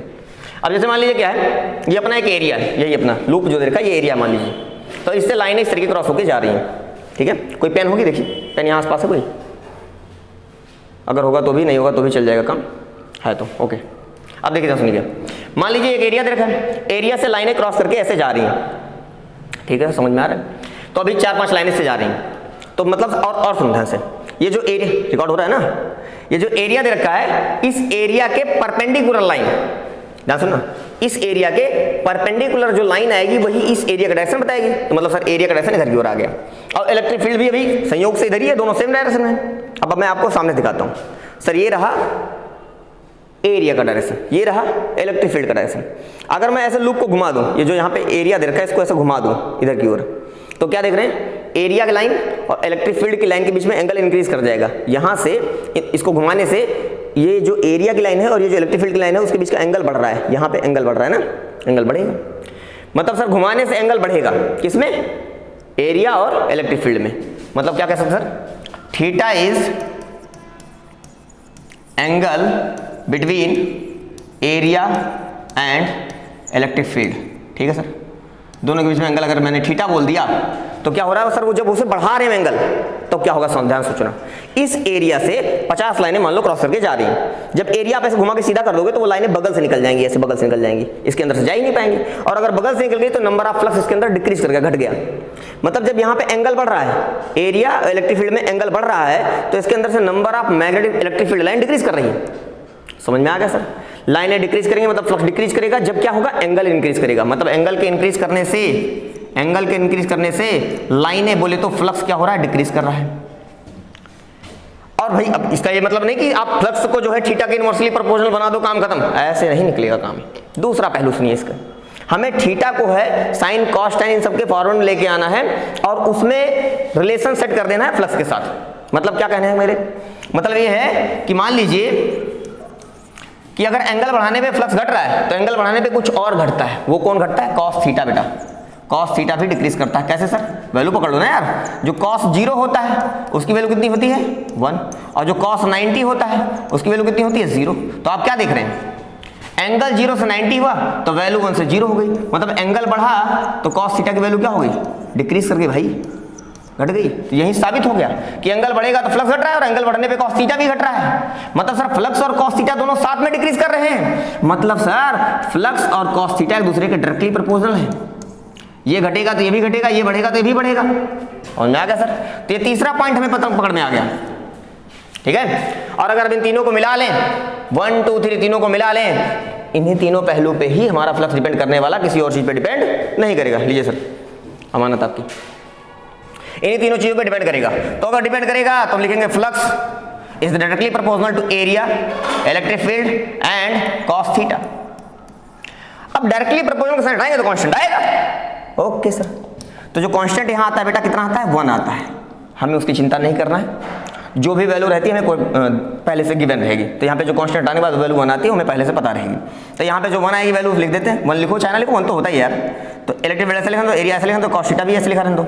यहाँ पे थीटा याद रखना, थीटा क्या, angle between area and electric field, और एरिया क्या होता है, सरफेस के परपेंडिकुलर लाइन होता है। समझ में आया। तो ये हमारा फ्लक्स का बन गया फार्मूला। और एक चीज आपने पढ़ा होगा 11th के फिजिक्स में कि अगर कहीं A डॉट बी लिखा हो, क्या लिखा हो, A डॉट बी मतलब स्केलर प्रोडक्ट, तो क्या हो जाता है ए बी कॉस थीटा, और कहीं लिखा हो A क्रॉस बी, क्या हो जाता है sir, A B sine theta. Okay, cos theta sine theta clear हो गया। जहाँ थीटा क्या होता है, ए और बी के बीच का एंगल होता है, और साथ में यहाँ एन कैप लगा होता है डायरेक्शन बताने के लिए। हालांकि उसके बारे में भी ज्यादा मत सोचो, कहीं जहाँ डायरेक्शन का मैटर आएगा वहाँ अच्छे से बताऊंगा। अभी तो हमें सिर्फ ऊपर वाले से मतलब है। तो अगर ऊपर वाले को ध्यान देखें तो क्या दिख रहा है, ए बी कॉस थीटा, मतलब जहाँ कॉस थीटा दिखेगा ए और बी के साथ कॉस थीटा दिखेगा, तो उस ए और बी को ए डॉट बी के फॉर्म में लिख सकते हैं। यहाँ भी दिख रहा है सर ई ए कॉस थीटा, तो सब इसको हम लिख सकते हैं ई डॉट ए। चमका कि नहीं चमका? तो ये हमारा फ्लक्स का कंप्लीट फार्मूला बना। बाकी अगर यूनिट की बात कर ले तो यूनिट इसकी आ जाएगी इतनी। इलेक्ट्रिक फील्ड का तो भी पढ़ा था, क्या होता है न्यूटन पर कूलम, और एरिया का आ जाएगा सर मीटर स्क्वायर, इसी को वेबर भी कहते हैं, वेबर लिख लो चाहे न्यूटन पर कूलम, एरिया है ना, डब्ल्यू से रिप्रेजेंट कर दो, वेबर हो गया। Okay sir, newton meter square upon coulomb या वेबर चलेगा। फ्लक्स का मैटर क्लियर होगा, फार्मूला होना चाहिए। आगे बढ़ते हैं, नेक्स्ट अगला देखिए इलेक्ट्रिक डाइपोल। चलो भाई थोड़ी सी मेहनत कर लेते हैं, कुछ बेसिक बातें इसके बारे में जो हम जान लेते हैं, तो रफ्तार पकड़ते हैं इसमें। तो जो इलेक्ट्रिक डाइपोल की बात है, डाइपोल, डाई मतलब दो और पोल तो खैर ठीक है, जैसे अर्थ में है नॉर्थ और साउथ पोल है, वैसे यहाँ पे भी डाइपोल में दो पोल होगा, नॉर्थ साउथ की जैसा यहाँ पे बनेगा। मतलब कैसे बनाया गया डाइपोल को ध्यान सुनिएगा कि मान लीजिए एक माइनस का क्यू चार्ज ले लिया, माइनस क्यू चार्ज, और एक क्या करते हैं कुछ डिस्टेंस पे जाके यहाँ से एक प्लस का क्यू चार्ज ले लेते हैं, यहाँ से कुछ डिस्टेंस पे गए और यहाँ पे एक प्लस का क्यू चार्ज ले लिया, plus Q charge. Okay sir, अब ये माइनस और प्लस क्यू चार्ज के सिस्टम को ही डाइपोल कहना शुरू कर देंगे। भाई इधर से देखे प्लस दिखेगा, इधर से देखे माइनस दिखेगा, तो प्लस का अगर एक पोल है तो माइनस का भी एक पोल है, तो दो पोल हो तो गया, तो डाइपोल कह लो। अगर दोनों प्लस या दोनों माइनस ले लोगे तो कहाँ डाइपोल रह जाएगा यार, इधर प्लस और इधर प्लस तो एक ही पोल तो हुआ, प्लस वो भी, या माइनस मान लोगे तो भी एक ही पोल बना। अगर एक प्लस एक माइनस तो वो दूसरा हुआ, ये दूसरा हुआ, तो दो पोल तब हुआ ना, इसीलिए इसे डाइपोल कहा जाएगा। और दूसरी खास बात यह है कि अगर मान लेते हैं इसके बीच का गैप कितना लेते हैं, यल इधर का लेते हैं, यल इधर का लेते हैं, ऐसा नहीं कि और कुछ नहीं ले सकते हैं, यल ले ले, बुक में लिया ले ले, इसके पीछे कारण बता रहा हूं मैं। बीच का गैप आप डी ले लो, ए ले लो, एक्स ले लो तो भी चलेगा, पर 2l लेके बुक में बताया गया है, कारण उसके पीछे थोड़ा सा है। कारण ये है कि अगर मान लीजिए आपसे कहा जाएगा चंदा मामा धरती माता दोनों के बीच की दूरी बताओ, तो दोनों के बीच की दूरी जो दूरी होती है, डिस्टेंस होता है, वो सेंटर टू सेंटर होता है बेटा, है ना। उसी तरीके से अगर हम बात करें कि कभी सवाल में हमसे बोला जाए कि डाइपोल से, कहां से, डाइपोल से यक्स डिस्टेंस पे 2 मीटर पे, 4 मीटर पे, 10 मीटर पे जाके इलेक्ट्रिक फील्ड की वैल्यू फाइंड आउट करो, तो वो जो रहेगा हमारा कहां से डिस्टेंस लिया जाएगा, सेंटर से लिया जाएगा। और जब वो डिस्टेंस सेंटर से लिया जाएगा, जिस जगह पे जाएंगे, तो मान लो वो डिस्टेंस x है, तब अगर इस चार्ज से डिस्टेंस पता करना हो तो कैसे करना पड़ेगा, उस x में से ये l माइनस कर देंगे, ये डिस्टेंस x माइनस l करके हमारे पास डिस्टेंस निकल आएगा। तो डिस्टेंस लिखना एक सिंपल लैंग्वेज में रहेगा। अभी कहीं d मान ली होते तो क्या होता, सर d पकड़ के चलते तो आधा फिर d/2 होता, और जब d/2 होता तो पूरे x में से वो d/2 माइनस करते तो थोड़ा कैलकुलेशन में दिक्कत करता, मतलब कर तो वो भी सकते हैं लेकिन कैलकुलेशन बहुत बेटर नहीं बैठता। बस इसीलिए क्या करते हैं 2l ले लेते, कहानी खत्म। यही चालाकी है और कुछ खास उसमें बात नहीं है, मतलब अलग से कोई एक्स्ट्रा रॉकेट साइंस नहीं है, ठीक है। चलो सर समझ में आ गया, तो डायपोल का मैटर क्लियर हो गया। दूसरी बात इसमें जो होता है, अगर मान लो वो डिस्टेंस जहां आप गए हो ये डिस्टेंस x है, तो x बहुत बड़ा होता है, मतलब ये मीटर में होता है और वो मिलीमीटर में होता है। मीटर और मिलीमीटर में होने का क्या मतलब बोल रहे हैं सर, मतलब वो सर बहुत बड़ा है और ये बहुत छोटा है। मतलब पहला बात, अगर डायपोल आपसे बोल दिया जाए तो उसमें पहली बात आपको याद रखना चाहिए क्या, कि इसमें जो यल है ना वो बहुत छोटा होता है, किससे, x से, x मीटर में होता है और l मिलीमीटर में होता है, ऐसा कुछ करके, है ना, समझ में आ रहा है। तो चलो ठीक है सर, दूसरा पॉइंट क्या हमें जानने की जरूरत है कि जो डायपोल का डायरेक्शन होता है वो कहां से कहां होता है, डायरेक्शन जो होता है -q प्लस q चार्ज, ठीक है। जो डायपोल का डायरेक्शन होता है वो माइनस चार्ज से प्लस चार्ज की ओर होता है, मतलब कुछ इस तरीके से यहां से यहां की ओर आएगा, इस तरीके एरो पर ने बना दिया है, ठीक है सर, सही है ना, सही है, इधर की ओर आएगा डायरेक्शन, ये गुड आउट। दूसरी बात इसमें जानने की जरूरत। तीसरी बात, थर्ड पॉइंट क्या इसमें जानना है, थर्ड पॉइंट ये है कि जो हमारा डायपोल दे रखा है इसके लिए एक टर्मिनोलॉजी डिफाइन की गई, डायपोल मोमेंट, क्या कहते हैं,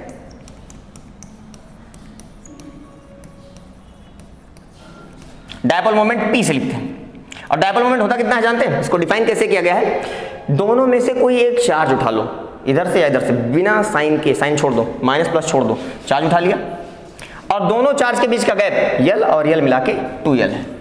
इन्हीं दोनों का जो प्रोडक्ट आने वाला, मल्टीप्लाई आने वाला, उसी कहते हैं डायपोल मोमेंट। क्या कहते हैं, डायपोल मोमेंट। इसी डायपोल मोमेंट का डायपोल जो P है उसी का डायरेक्शन बोल रहे हैं माइनस से प्लस की ओर, माइनस की ओर से प्लस की ओर जो डायरेक्शन बताया है उसी P का डायरेक्शन बता रहे हैं, समझ में आए।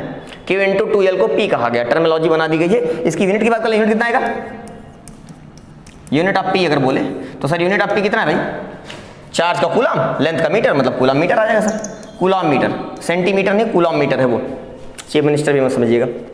खैर, तो डायपोल मोमेंट हमें समझा P equal to Q into 2l आ गया, ये डायपोल हो गया। इसमें यल बहुत छोटा होता है x से, मतलब x मीटर में रहेगा, तल मिलीमीटर में रहेगा, डायरेक्शन हो जाएगा माइनस चार्ज से प्लस चार्ज की ओर, और उसमें डायपोल मोमेंट जो P equal to Q into 2l होता है उसकी यूनिट हो गई सेंटीमीटर।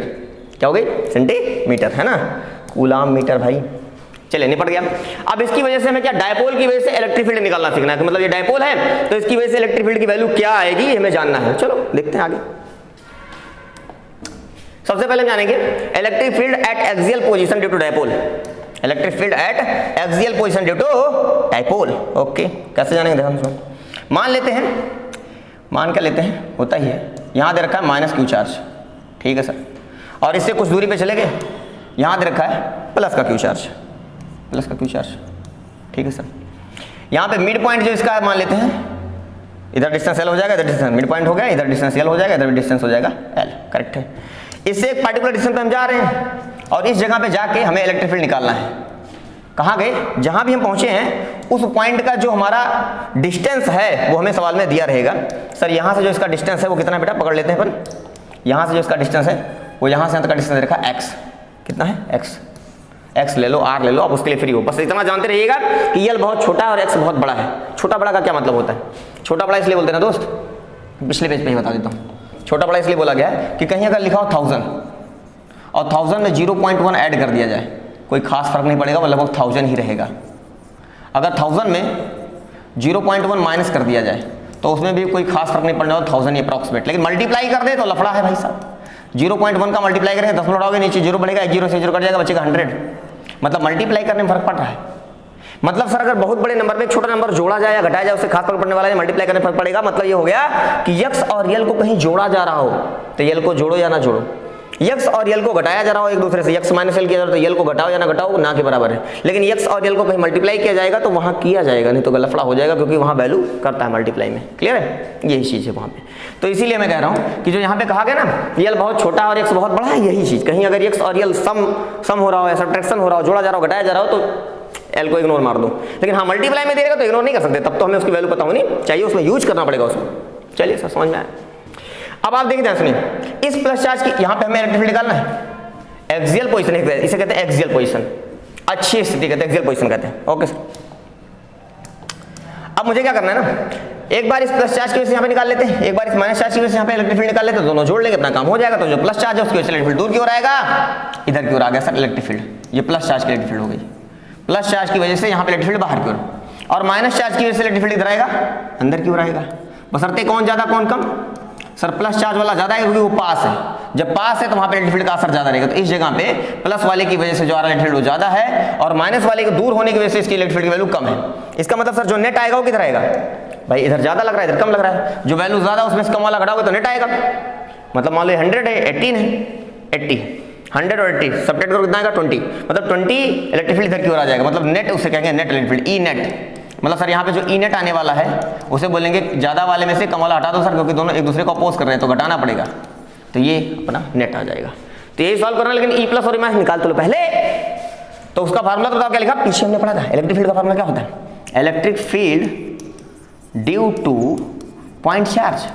जल्दी बताओ, पॉइंट चार्ज की वजह से इलेक्ट्रिक फील्ड का फार्मूला हमने क्या पढ़ा था, E equal to K Q अब के क्यू अपन आर स्क्वायर, जहाँ पे आर क्या होता है distance between charge and this point, given point जिस पे निकालना है फील्ड। तो ये तो आ गया फार्मूला सर। तो चलो प्लस वाले की इस पे निकाल लेते हैं। तो अगर हम प्लस वाला निकालें, पॉजिटिव इलेक्ट्रिक फील्ड निकालने का ट्राई करें तो क्या आ जाएगा सर, के तो के ही रहेगा, चार्ज आ जाएगा हमारा क्यू, प्लस वाले की वजह से यहाँ निकालने जा रहे हैं तो चार्ज आएगा स्मॉल क्यू, अपन बीच का गैप सर यहाँ से का गैप कितना आएगा, देखो बड़ा सिंपल है, गैप लिखना तो बड़ा आसान है भाई। कैसे सर, भाई पूरा गैप एक्स है, उसमें से यल हटा दो तो इधर वाला यहाँ से तक बच जाएगा एक्स माइनस एल। फिर से बोल रहा हूँ, पूरा x है उसमें से यल हटा दो, इधर वाला बच जाएगा x माइनस एल। कितना सिंपल था। तो नीचे जो r है वो आ जाएगा x माइनस एल का whole square, x minus L का whole square, x minus L का होल स्क्वायर, क्योंकि नीचे r स्क्वायर करना है। और ऐसे अगर बात करें प्लस वाला माइनस वाला चार्ज बात कर लें तो कितना आ जाएगा, k माइनस चार्ज। इसमें फार्मूले में जब चार्ज रखते हैं तो बिना साइन के रखते हैं, क्यों, क्योंकि डायरेक्शन हम बता चुके हैं, प्लस से दूर माइनस से पास, तो ये प्लस और माइनस डायरेक्शन बताने में खर्चा हो गया। अब उसको फार्मूले में मत सब्स्टिट्यूट कर देना, नहीं तो गड़बड़ा जाएगा, ठीक है ना। तो इसलिए यहाँ पे सिर्फ क्यू यूज करेंगे और अपन डिस्टेंस का स्क्वायर। तो सर यहाँ से यहाँ तक का जो डिस्टेंस है सर, यहाँ तक यक्स है, उसके बाद उसमें यल और जोड़ दो तो हो जाएगा यक्स प्लस यल का स्क्वायर आ जाएगा। मतलब यहाँ से डिस्टेंस यहाँ तक का एक्स है, उसमें यल और जोड़ दिया तो एक्स प्लस यल का स्क्वायर हो गया, इलेक्ट्रिक फील्ड आ गया। और अगर नेट इलेक्ट्रिक फील्ड निकालना है, net electric field due to dipole, due to dipole, तो सर ई नेट जो हमारा कितना आया है वो तो हम पहले से रेडी करके बैठे हैं, ये रहा सर। प्लस वाले में से माइनस वाले को डिक्रीज कर दीजिए, सबट्रैक्ट कर दीजिए, कितना आ जाएगा भैया? तो ये जो हमारा रिजल्ट आएगा प्लस वाला का ये रहा सर, के क्यू अपान यक्स माइनस एल का होल स्क्वायर माइनस के क्यू अपान एक्स प्लस एल का होल स्क्वायर के क्यू अपान यक्स प्लस एल का होल स्क्वायर। सही है ना मामला? निपट गया? बिल्कुल निपट गया। तो अगर निपट गया थोड़ा सा और निपटा देते हैं, और वो ये है, इसको थोड़ा सा साइड में ले आते हैं, जगह ना कंप्लीट, ताकि दिखाई दे रहा होगा ना। चलो बोल तो दिया, ये सुनाई तो दिया ही होगा, कुछ ज़्यादा छोटा हो गया, चलो थोड़ा बड़ा ही रहने दो, कोई दिक्कत नहीं। ओके, ये हो गया मामला अपना सेट। आगे सुनिए, तो यहाँ तो समझ में आया सर। इसको सॉल्व करना है तो कैसे करेंगे जरा देखिएगा ध्यान से आगे कहानी। तो सर जब हमारा यहाँ पे ई नेट आएगा उसे लिखेंगे, के क्यू कॉमन कर लो दोनों में, के क्यू कर लिया कॉमन, बचे कितना 1 अपान यक्स माइनस एल का होल स्क्वायर माइनस 1 अपान यक्स प्लस एल का होल स्क्वायर। ये इधर मल्टीप्लाई होगा, ये इधर मल्टीप्लाई होगा, नीचे वाले को दोनों का आपस में मल्टीप्लाई हो जाएगा, तो ये बन जाएगा सर के और क्यू भी ऐसे रहने दीजिए, और जब इधर आके मल्टीप्लाई होगा तो हो जाएगा यक्स प्लस एल का होल स्क्वायर, मतलब ए प्लस बी का होल स्क्वायर, मतलब A square plus B square plus 2ab। सही है सर, मामला ठीक है यहाँ तक। बीच में माइनस लगा दो, और यहाँ क्या आएगा यक्स माइनस एल का होल स्क्वायर। दिखाई तो दे रहा है ना, बहुत छोटा तो नहीं हो रहा है सर, देखिए नीचे बहुत छोटा तो नहीं हो रहा है। इधर आ गया यक्स स्क्वायर प्लस 2xl, और इधर आ जाएगा, है ना। तो यहाँ पे आ जाएगा a माइनस बी का होल स्क्वायर, मतलब a square plus B square minus 2ab, मतलब xl। ये आ गया, ठीक है। चलो एक काम करता हूँ, ऊपर ही लिख देता हूँ, बहुत जगह कम है, इतना भी कंजेस्टेड काम नहीं करना है, ढंग से कर लेते हैं, जगह ज़्यादा नहीं बचाते। चलो यहाँ कर देते हैं, ठीक है, चलेगा? बिल्कुल चलेगा। सुनिए, तो यहाँ पे सर अपना जो ई नेट आने वाला है वो कितना आ जाएगा, ये इधर आ जाएगा, के क्यू पकड़ के रखो यहाँ पे, ये ऊपर आएगा तो यक्स प्लस एल का स्क्वायर, मतलब x square plus L square plus 2xl। Okay sir, minus अगला ये इधर आएगा तो a माइनस बी का होल स्क्वायर, मतलब a square minus B plus B square minus 2ab, और डिवाइडेड बाई नीचे दोनों का मल्टीप्लाई हो जाएगा, दोनों पे स्क्वायर लगा है। अच्छा, दोनों पे स्क्वायर लगाना बेटा, तो एक में लिख लो x plus L, x minus L, और दूसरा में लिख लो x प्लस एल, और दोनों पे स्क्वायर लगा तो होल स्क्वायर कर लो एक साथ ना, जब दोनों पे स्क्वायर लगा हुआ है तो एक साथ लिख लिया, ठीक है ना। इस पे भी स्क्वायर था, इस पे स्क्वायर था, दोनों का मल्टीप्लाई होना था, तो मल्टीप्लाई करने के बाद दोनों पे स्क्वायर अलग लगता है, एक पे कर लिया, मामला सेट हो गया। और अगर सेट हो गया तो थोड़ा सा काट पीट दो, इस माइनस को अंदर भेजोगे कितना आएगा सर, जो हमारा ई नेट आने वाला है वो आ जाएगा, के क्यू पकड़ के रखो, ऊपर देखो x square plus L square plus 2xl minus x square minus L square minus minus plus 2xl, ये माइनस अंदर जाके प्लस कर दिया, और नीचे क्या आ जाएगा a minus B A plus B, मतलब a square minus B square का स्क्वायर। आया सर?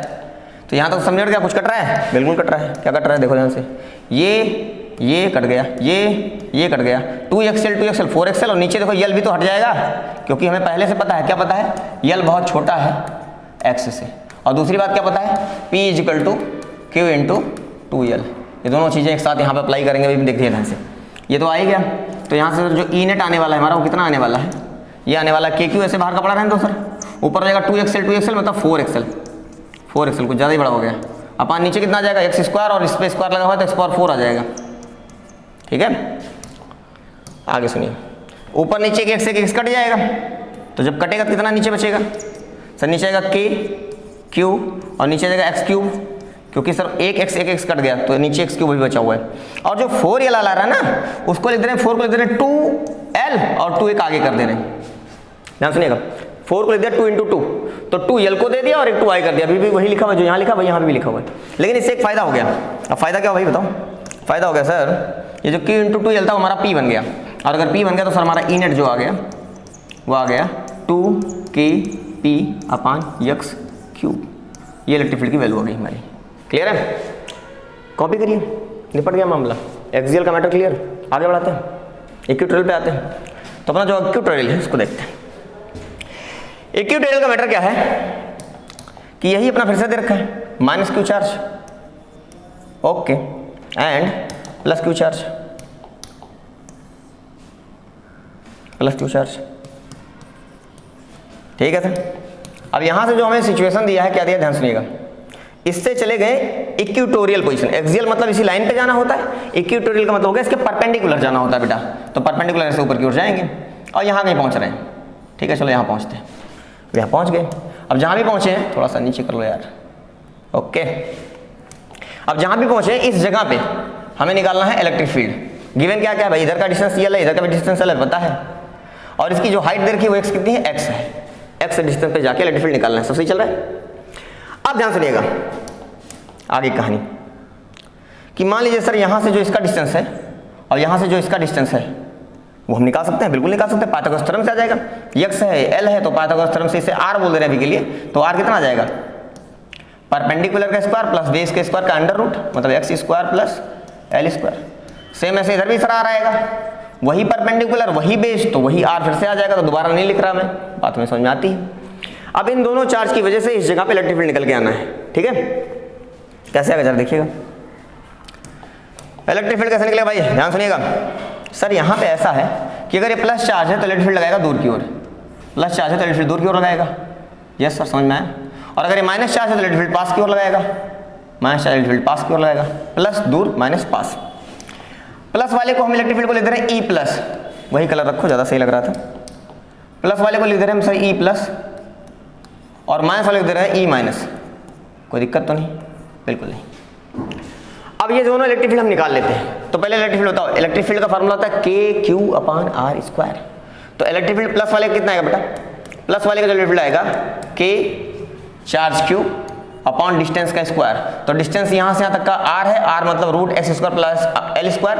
तो यहाँ पे जब नीचे लिखेंगे आर स्क्वायर, जब आर पे स्क्वायर करेंगे तो यहाँ से भी स्क्वायर हटकर स्क्वायर और रूट साथ में हट जाएगा, बचेगा नीचे x square plus L square. Plus वाले का हो जाए। माइनस वाले का फील्ड पूछे तो कितना है बेटा, माइनस वाले का सर के चार्ज क्यू, क्योंकि माइनस साइन नहीं रखा जाता है, माइनस साइन डायरेक्शन बता चुके हैं अंदर की ओर, तो माइनस रखने कोई मतलब नहीं बनता है, रख दो, कहानी खत्म। और नीचे डिस्टेंस का स्क्वायर मतलब आर का स्क्वायर करेंगे, जब आर का स्क्वायर करेंगे तो स्क्वायर से रूट हट जाएगा, तो नीचे आ जाएगा x square plus L square. चमका पॉजिटिव नेगेटिव, अरे दोनों बराबर आ रहे हैं यार। अगर दोनों बराबर आ रहे हैं तो दोनों को ई प्लस ई माइनस क्यों, बराबर ही बोल दो ना सर। ये भी ई है, ये भी ई है, मतलब सर ये जो प्लस वाला है वो भी ई है, जो माइनस वाला है वो भी ई है। तो सर अब इसको कैसे लिखें, देखो जोड़ने घटाने का जो हमारा इलेक्ट्रिक फील्ड आ रहा है या फोर्स आ रहा है, उसको जोड़ने घटाने का बाकायदा नियम कायदा होता है वेक्टर को, समझो ध्यान से। अगर दो लोग सेम डायरेक्शन में धक्का लगा रहे हैं, ठीक है, मतलब मान लीजिए आप कार को धक्का लगा रहे हैं दो लोग, तो अगर दो लोग मिलकर धक्का लगा रहे हैं दोनों लोग का फोर्स ऐड हो जाएगा। अब सोचो एक लोग सामने धक्का लगाएगा सामने से और एक लोग पीछे धक्का लगाएं, तो दोनों का फोर्स कैंसिल आउट हो जाएगा, मतलब सब्ट्रैक्ट करेंगे। ऐड करने के लिए सेम डायरेक्शन, सब्ट्रैक्ट करने के लिए अपोजिट डायरेक्शन आ जाएगा। अगर कहीं ऐसे डायरेक्शन आ जाए, एक इधर लग रहा हो एक इधर लग रहा हो, तब क्या करेंगे, तब उसके लिए लिया जाता है कंपोनेंट। कैसे लिया जाता है, थोड़ी देर के लिए मान लीजिए कि यहाँ पे एंगल थीटा है, कितना एंगल है, थीटा। तो सर अगर यहाँ एंगल थीटा आएगा तो सर वही एंगल यहाँ पे भी आएगा। क्या बात है, क्योंकि क्या है, सिमिलर एंगल है, पैरेलल लाइन इंटरसेक्ट करते हुए जा रही है, तो ये एंगल सिमिलर एंगल है, सम्मुख कोण हो जाएगा। अब अगर ये सिमिलर एंगल बन गया तो देखो इसका परपेंडिकुलर से बेस एल है, तो इसका भी देखो परपेंडिकुलर से बेस एल है, तो यहाँ भी एंगल कितना आएगा, थीटा आएगा सर। और अगर यहाँ थीटा आया तो ये जो अल्टरनेट इंटीरियर एंगल से ये भी थीटा आ जाएगा ना, देख रहे हो ध्यान से, अल्टरनेट थीटा। और सर ये ए है, तो कंपोनेंट लेने का तरीका क्या होता है, बहुत अब तो सीख ही गए होंगे। कंपोनेंट कैसे लिया जाता है, जिधर एंगल होता है उधर कॉस आता है, जिधर एंगल नहीं होता उधर साइन आता है। अगर नहीं पता तो याद कर लो साथ में। सर ये ई है, ई प्लस को भी ई कहा जा रहा है, तो सर ये ई है, तो इधर कंपोनेंट ई कॉस थीटा आएगा, इधर कंपोनेंट ई साइन थीटा आएगा, मतलब सर इधर का जो कंपोनेंट आएगा वो सर आएगा ई कॉस थीटा, और जो ऊपर की ओर कंपोनेंट आएगा वो सर आएगा ई साइन थीटा। याद कैसे रखना है, जिधर एंगल उधर कॉस, जिधर एंगल नहीं है उधर साइन। सेम ऐसे नीचे वाले के लिए, ये सर ई माइनस भी तो हमारा ई ही है, तो इस ई का इधर कंपोनेंट आएगा ई कॉस और इधर आएगा ई साइन। तो इधर ई कॉस जो आएगा बेटा, एक बार पहले से ई कॉस थीटा है, एक और आ जाएगा तो हो जाएगा 2 ई कॉस थीटा, और नीचे की ओर क्या आ जाएगा, फिर से वही ई साइन थीटा आ जाएगा। सर कितना बढ़िया बात है। अब अगर आप ध्यान से देखिए, खींचातानी मची हुई एकदम से, इस पॉइंट पे अगर ध्यान देखें तो जितना इलेक्ट्रिक फील्ड ऊपर लग रहा है उतना ही नीचे लग रहा है, तो दोनों हो जाएंगे कैंसिल आउट, क्योंकि दोनों एक दूसरे को अपोज कर रहे हैं, और बराबर अमाउंट में कैंसिल आउट हो गए। इन दोनों का आपने कंपोनेंट ले लिया भाई, तो इन दोनों का भी खल्लास। अब बचा सिर्फ यही, तो अगर यही बचा तो यही नेट इलेक्ट्रिक फील्ड आ गया भाई, बात खत्म। अब डायरेक्शन की बात करें तो डायरेक्शन डायपोल का क्या था, माइनस से प्लस शुरू में लिखवाया था, तो डायपोल का डायरेक्शन माइनस चार्ज से प्लस चार्ज की ओर होता है। और जो इलेक्ट्रिक फील्ड आया डायपोल के से इक्वेटोरियल पे वो कितना आया, डायपोल के अपोजिट। सही है सर। तब पूछे नेट इलेक्ट्रिक फील्ड कितना आया, net electric field due to dipole at equator, equatorial position कितना आ रहा है सर हमारा, वो ई नेट आ जा रहा है, कितना आया भाई, ये रहा सर 2e cos थीटा। बहुत बढ़िया, इसमें थीटा हमने खुद से माना था, मतलब थीटा के फॉर्म में आंसर नहीं चलेगा, ये ध्यान रखिएगा। तो यहाँ पे सर ई नेट जो आने वाला कितना आने वाला है सर, ई नेट आने वाला है 2e की वैल्यू सर ये रही के क्यू अपान, कहीं से यहाँ दोनों बराबर है, चाहे यहाँ से उठा लो, तो के क्यू अपान नीचे आ जाएगा x square plus L square की पावर में भी कुछ मत लगाओ इनटू, ये तो हो गया। और यहाँ कॉस थीटा देखा, कॉस थीटा क्या होता है, बेस अपान हाइपोटेन्यूस, आधार बटे कर्ण, लिख लो इन साइड में। सर कॉस थीटा कितना दिख रहा है, बेस एंगल के नीचे वाला बेस होता है और इधर वाला हाइपोटेन्यूस, बेस हमारा यल है और हाइपोटेन्यूस आर है, मतलब एल बाई आर, और आर की वैल्यू क्या है, आर ये रूट में दे रखा है, तो यल बाई आर को लिख सकते हैं रूट में, रूट का मतलब होता है पावर में 1/2, मतलब इसको लिख सकते हैं x square plus L square की पावर में 1/2, ठीक है बेटा, रूट का मतलब पावर में 1/2 होता है, तो अपन ने लगा दिया। तो कॉस थीटा की वैल्यू वहां से लाके यहाँ चमका दो, L upon X square plus L square की पावर में 1/2, कितनी बढ़िया बात है, यहाँ पावर में 1 है, यहाँ पावर में 1/2, दोनों नंबर सेम है, नंबर सेम होने पावर ऐड हो जाती है, तो इधर आ जाएगा सर कितना, के 2q यल अपॉन नीचे आ जाएगा x square plus L square की पावर 1/2 प्लस 1, दोनों पावर जुड़ जाएंगे तो 1/2 प्लस 1, एक और आधा डेढ़ मतलब 3/2, मतलब x square plus L square की पावर में 3/2 आ जाएगा सर, 3/2 आ गया। और यहाँ पे ध्यान सुनो, क्यू ऐसे रहने दो, 2l को दे दो, टू किसको दे दो, यल को, तो जब 2l को आप दे देंगे यही निपटा देता हूँ ना, चलो अच्छा अगले लाइन में लिख दो, कोई दिक्कत नहीं। तो ये जगह ध्यान सुनना, क्यू के पढ़ा रहने दो, क्यू भी पढ़ा रहने दो, 2l को दे दो, तो 2l हो जाएगा, और नीचे आ जाएगा, ध्यान सुनो, नीचे तो हमें पहले पता डिलीट किसको मारना है, किसको डिलीट मारना है भाई, डिलीट मारना है हमको ये यल को डिलीट मारना है, क्योंकि यल बहुत छोटा होता है एक्स के सामने, तो वो हट गया, और ऊपर ये सेट हो गया मामला। अब नीचे क्या हो जाएगा, तो एक्स स्क्वायर की पावर 3/2 लिखा हुआ है, मतलब सर एक्स स्क्वायर की पावर में 3/2 और आ जाएगा, तो 2 से 2 मर गया, बचा एक्स पावर 3, और ये क्यू इंटू 2l बन जाएगा p, मतलब के पी अपान नीचे 2 से 2 कट गया, बचा एक्स पावर 3, मतलब सर हमारा जो इलेक्ट्रिक फील्ड नेट आया वो कितना आ गया भाई, वो आ गया के पी अपान एक्स क्यूब। क्या बात है, पिछले वाले का जस्ट आधा आ रहा है, पिछला वाला था 2kp अपान एक्स क्यूब, ये है kp अपान एक्स क्यूब, तो याद रखना भी आसान है कि एक्सियल पोजीशन पे जो आता है वो 2kp अपान एक्स क्यूब आता है, इक्वेटोरियल पे आता है kp अपान एक्स क्यूब, मतलब एक्सियल का आधा आता है इक्वेटोरियल पे, डायरेक्शन अपोजिट। जो एक्सियल पे आया था, जिधर डायपोल का डायरेक्शन था उधर ही इलेक्ट्रिक फील्ड का डायरेक्शन आया था एक्सियल पे, और इक्वेटोरियल पे जो आ रहा है डायपोल के अपोजिट डायरेक्शन में इलेक्ट्रिक फील्ड आ रहा है, याद रखना भी आसान हो गया, मामला निपट गया ना पूरा, इक्वेटोरियल का मामला निपट गया, कॉपी मारी भाई, आगे बढ़ते हैं। नेक्स्ट देखिएगा, अब बात करते हैं torque force at dipole in uniform electric field. तो यूनिफॉर्म इलेक्ट्रिक फील्ड में डायपोल पे कितना टॉर्क लगता है, अब टॉर्क के बारे में आप सुन लें, पहले शायद 11th में कुछ पता हो फार्मूला, नहीं पता होगा तो अभी ठीक है मैं बता दे रहा हूँ, थोड़ा सा फार्मूले का मैटर क्लियर कर देते हैं, मैं यहाँ पे लिख दे रहा हूँ फिर मिटाऊंगा, आप इसको कॉपी कर लीजिएगा, ठीक है। और बात कर लेते हैं टॉर्क फोर्स। टॉर्क फोर्स का फार्मूला होता है tau equal to R cross F, ठीक है ना, यस सर। यहाँ पे एफ क्या है अपना, लीनियर फोर्स होता है, ठीक है, और ये आर होता है distance of linear force from axis of rotation.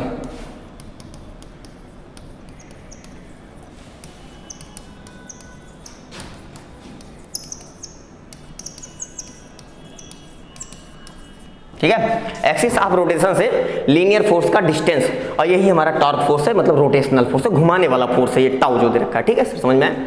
इसको थोड़ा सही से लिखें तो थोड़ा ऐसे लिखेंगे, टाउ बराबर आर एफ साइन थीटा, और डायरेक्शन के लिए एन कैप करके लिखते हैं। डायरेक्शन देखने का तरीका क्या है, ध्यान सुन लीजिएगा, जो क्रॉस के पहले है आर उधर की ओर रखेंगे राइट हैंड, जो क्रॉस के बाद है एफ उधर की ओर ऐसे फिंगर कर्ल करेंगे, राइट हैंड का फिंगर कर्ल करेंगे, जो थंब होगा वो टॉर्क का डायरेक्शन बताएगा, ये चाहे तो आप लिख भी लीजिएगा, आर की तरफ क्रॉस के पहले आर की तरफ राइट हैंड, एफ की तरफ कर्ल कर लो, थंब क्या करेगा, टॉर्क का डायरेक्शन बताएगा, लिख लिया।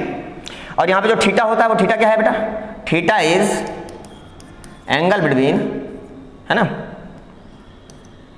ओके,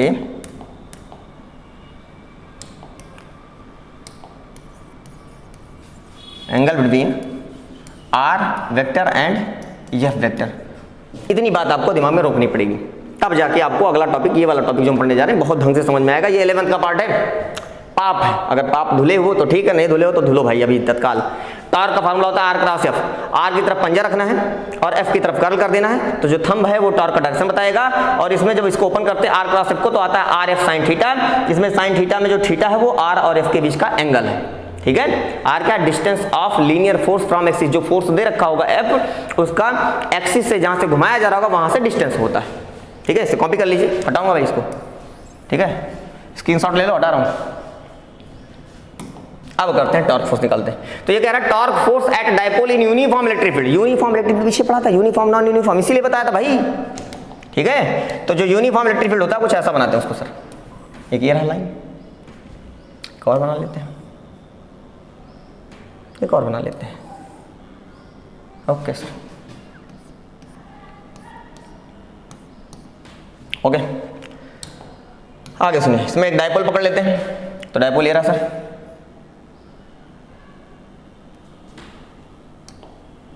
बढ़िया डायग्राम बनाते हैं ना, कमजोर नहीं पड़ना चाहिए मामला। डायपोल का क्या होता है, एरो जैसा बना दिया, डायपोल का जो प्लस है आगे उसे प्लस क्यों बांध दे रहा हूँ और जो पीछे उसे माइनस क्यों बोल दे रहा हूँ। डायपोल का ऐसा डायरेक्शन बना लिया मैंने। अब इस डायपोल को लाके यहाँ पे रख दीजिए सर, ये जो डायपोल है इस डायपोल को लाइए और यहाँ मामला सेट कर दीजिए इसका। कैसे होगा जरा देखिएगा, डायपोल को थोड़ा घुमा के रखेंगे ऐसे, ओके सर।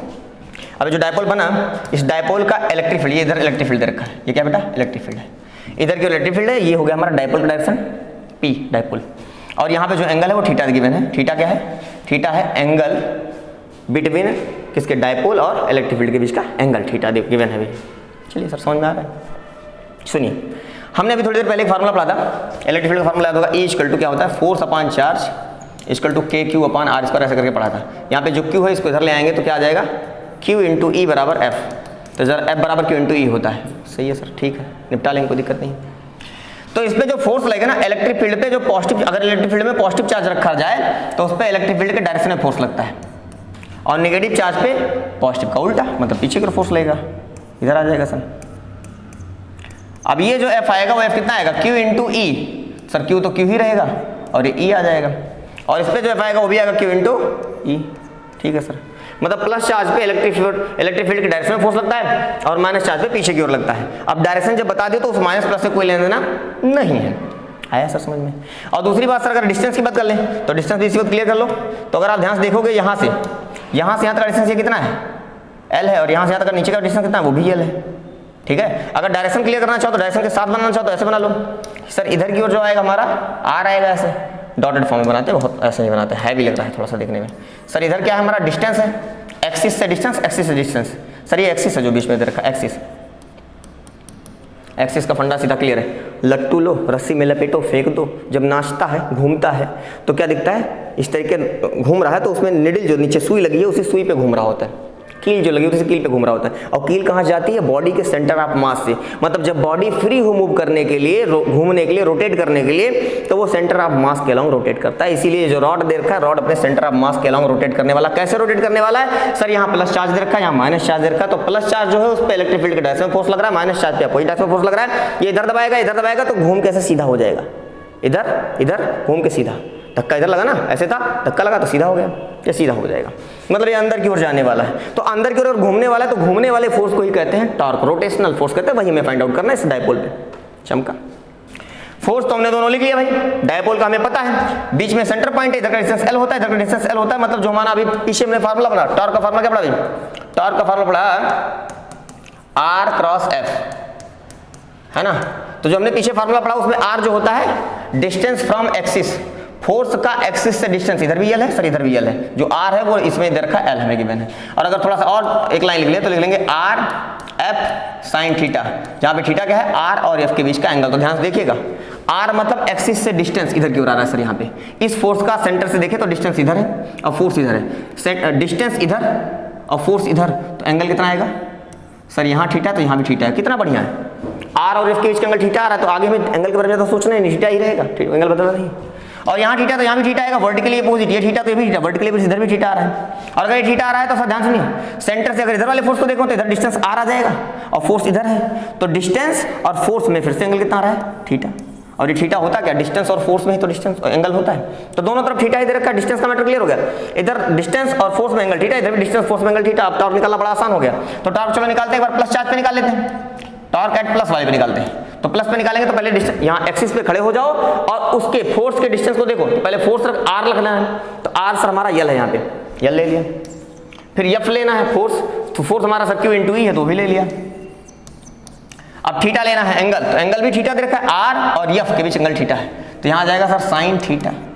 डायरेक्शन का मैटर क्लियर करते हैं, डायरेक्शन देखना बताया था, जो क्रॉस के पहले आर उधर पंजा रखो, एफ की तरफ मोड़ दो, तो हम बताएगा टॉर्क डायरेक्शन। तो यहाँ देखो एक्सिस पे खड़े जाओ, आर इधर है और एफ सामने की ओर है, तो आर की तरफ राइट हैंड रखा और एफ की तरफ घुमा दिया, तो थंब आया अंदर, अंदर मतलब इनसाइड टू सरफेस। देखो ध्यान सुनो, अंदर का मतलब क्रॉस, क्रॉस का मतलब इनसाइड टू सरफेस,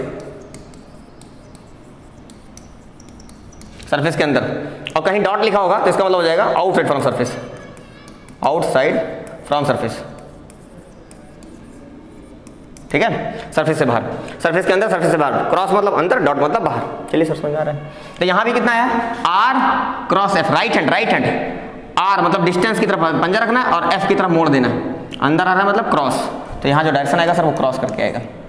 और ऐसे बात कर लेते हैं माइनस वाले का, तो माइनस वाले पे अगर देखेंगे तो फिर से वही डिस्टेंस हमारा यल आ जाएगा, फोर्स हमारा क्यू आ जाएगा, मतलब यल क्यू उतना ही रहेगा, यल और क्यू उतना रहेगा। एंगल की बात करें तो फिर से थीटा सेम है, डायरेक्शन का मैटर क्लियर करना है बस, थीटा वही है तो डायरेक्शन पर देख ले बस, एक्सिस पे खड़े हो जाओ, खड़े हो गए सर। अब डिस्टेंस की ओर हाथ रखो, आर इधर है सर और एफ उधर की ओर है, तो आर की तरफ राइट हैंड रखा और एफ की तरफ मोड़ दिया, तो फिर सर थंब अंदर की ओर आ रहा है, और थंब अंदर आ रहा है मतलब फिर से क्रॉस, मतलब इसका डायरेक्शन क्या आ जाएगा, क्रॉस आ जाएगा। और अभी तो थोड़ी देर पहले बात की थी, जिनका डायरेक्शन सेम वो ऐड हो जाते हैं, मतलब इस डायपोल पे नेट टॉर्क देखना तो दोनों ऐड हो रहे हैं, दोनों डायरेक्शन अंदर की ओर आ रहा है। तो नेट टॉर्क अगर निकालना हो कितना आएगा बेटा, net torque eight dipole, sir जोड़ लीजिए दोनों, ये L Q E sine theta, L Q E sine theta 2 बार हो जाएगा और क्या, 2l Q E sine theta, direction किधर, क्रॉस मतलब अंदर। और ये पहचानो भाई इसको, देखो जाना पहचान लग रहा होगा, Q into 2l, Q into 2l P बन जाता है, तो सर हमारा जो टॉर्क बना वो टॉर्क आ गया P E साइन थीटा और डायरेक्शन क्रॉस। अब इसको जानते हो कैसे सेट कर दो भाई, हमें पता है ना पहले से R क्रॉस F, तो उसमें डायरेक्शन भी आता है, तो यहाँ देखो सेट कर दो, जहाँ साइन थीटा आता है वहाँ क्रॉस लगाना, जहाँ साइन थीटा आता है वहाँ क्रॉस लगाना होता है, इन्हीं दोनों में क्रॉस लगा देते हैं, देखते हैं क्या बन रहा है। तो P क्रॉस E चेक करके देखते हैं इसको सही बैठ रहा है कि नहीं बैठ रहा है, अगर सही बैठ रहा होगा तो ये सही है, नहीं तो गलत है, डायरेक्शन भी सही बैठना चाहिए ना। अगर डायरेक्शन सही नहीं बैठेगा तो इसे उलट देंगे तो डायरेक्शन अपने आप सही हो जाएगा, लेकिन पहले चेक करते हैं इसमें डायरेक्शन सही है या नहीं सही है। तो क्या करना है आपको, P की तरफ राइट हैंड रखना है, क्रॉस के जो पहले P की तरफ राइट हैंड रखना है और इलेक्ट्रिक फील्ड की तरफ टर्न करना है। थंब जो है वो टॉर्क अगर डायरेक्शन अंदर क्रॉस बता रहा होगा तब तो सही है, नहीं तो गलत है। तो चेक करके देखते हैं। तो P की तरफ भाई, P मतलब सर माइनस से प्लस की ओर होता है, P लिखा है, तो डायपोल का डायरेक्शन होता है माइनस से प्लस की ओर, तो P का डायरेक्शन माइनस प्लस, और इलेक्ट्रिक फील्ड इधर है, तो P की तरफ राइट हैंड रख के इलेक्ट्रिक फील्ड की तरफ मोड़ा तो थंब अंदर आ रहा है, अंदर आ रहा है मतलब क्रॉस, क्रॉस मतलब एकदम परफेक्ट डायग्राम, फार्मूला जो है बिल्कुल सही है, सेटिस्फाई कर रहा है। तो टॉर्क आ गया, टॉर्क बराबर P मतलब P क्रॉस या P साइन थीटा करके लिख लो ना, P क्रॉस ही बोल दो चाहे क्या बोल दो, P साइन थीटा वो तो ठीक ऊपर लिखा हुआ आप देख रहे हैं, और डायरेक्शन क्या रहा है क्रॉस, डायरेक्शन क्या रहा है क्रॉस। अभी के लिए अलग अलग सिचुएशन में अलग अलग आएगा, डायरेक्शन देखने का पैटर्न यही रहेगा, जो P है उधर रखो राइट हैंड, जो E है उधर की ओर कल कर लो तो थंब बता देगा टॉर्क का डायरेक्शन। अटक क्लियर है? ओके, लेक्चर बहुत लेंदी जा रहा है, यही रोकते हैं, कॉस्ट लॉ वगैरह पढ़ना बाकी है, उसके लिए अलग से एक और लेक्चर बना लेंगे ना, अदरवाइज बहुत बड़ा लेक्चर हो जाएगा, है ना, बहुत बोरियत महसूस ना हो, थकान महसूस ना हो, उस हिसाब से काम करते हैं। तो चलिए मामला ही निपटाते हैं, मिलते हैं अगले लेक्चर में। Thank you very much.